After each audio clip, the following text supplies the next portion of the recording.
Om Arunachala Ramana. Saudações, amada Sangha. Sabedoria das Upanishadas. As duas classes de conhecimento.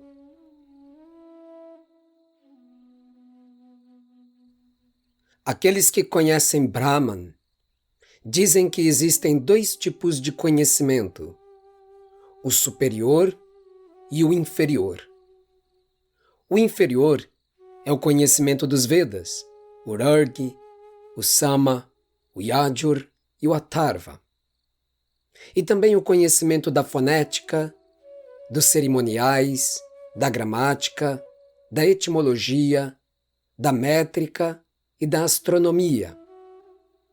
O mais elevado é o conhecimento daquilo através do qual se conhece a realidade imutável. Mundaka Upanishad. O texto é enfático ao afirmar que aqueles que foram tocados por uma dimensão empírica e profunda de sua natureza divina e imortal, Brahman, sabem da existência de um tipo de conhecimento espiritual não ordinário. Enquanto o si mesmo transcendental não é plenamente evidenciado, tudo o que inferimos como conhecimento diz respeito àquilo que pode ser captado pelos sentidos e elaborado pelo intelecto. Os gyanis, ou sábios realizados, são adornados com este epíteto por terem realizado ou percebido diretamente a fonte de todo o conhecimento transcendental. A classe de conhecimento por eles acessado, decididamente, não pode ser cultivado por mera leitura e treinamento intelectual. Vejamos que até mesmo os Vedas, considerados os mais importantes textos sagrados da Índia, são aqui apresentados como conhecimento inferior. Comparado com o conhecimento supremo, nascido da evidenciação direta do nosso ser real, ou Atma Darshan, os Vedas são descrições imprecisas de algo que os transcende completamente e ainda assim que participa de sua gênesis.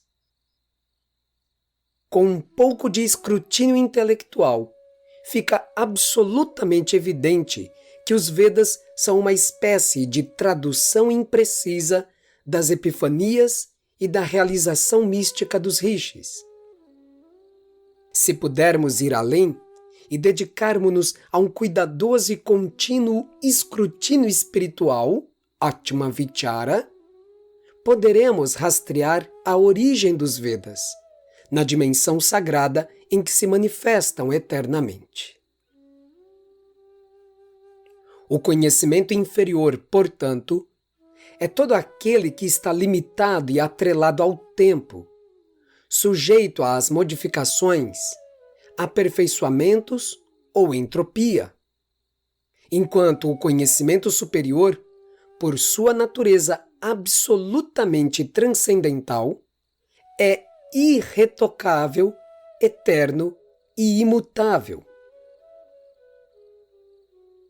A mera erudição não alcança a tocar-lhe a natureza espiritual, e não raro é melhor compreendido e empiricamente evidenciado por aquelas pessoas consideradas ignorantes, iletradas e desprovidas de brilhantismo mental.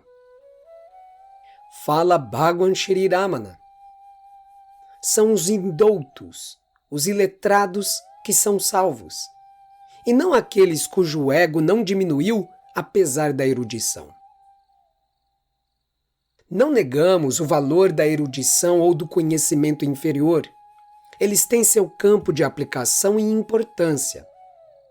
Mas se os mesmos saberes temporais acabam por interferir no processo de autoatenção, Atma Vichara, então eles se convertem não numa vantagem, mas o exato oposto, uma desvantagem deveras difícil de transpor.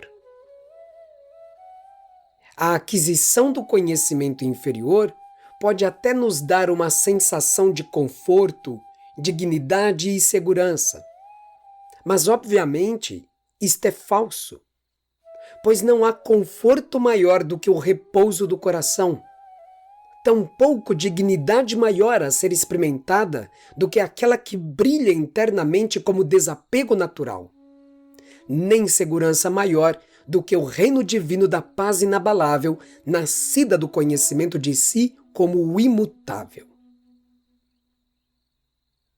É desta maneira que os rishis definem o conhecimento superior: aquilo pelo qual se conhece a realidade imutável. Este conhecimento está vividamente presente no testemunho dos sábios, no caminho aberto por eles para chegar ao autoconhecimento, Atmavidya, na forma de sadhana, e a própria realização deste, o moksha ou liberação. Todas as demais formas de erudição e cultivo de conhecimento não podem ocupar um lugar mais elevado do que este do conhecimento de si. A realidade imutável, por ser evocada como realidade, deve ser algo acessível e absolutamente inequívoco para aquele que a vislumbra. Se mesmo o conhecimento inferior, tal como os Vedas, a etimologia, a ritualística, etc., aponta indiretamente para esta realidade última, demandá-la é o que necessariamente deve ser feito por aqueles que almejam o corolário da sabedoria. E se as mesmas escrituras apontam, paradoxalmente, para uma verdade ou conhecimento que as ultrapassa, é porque certamente este tipo de conhecimento inferior terá de ser abandonado em algum momento.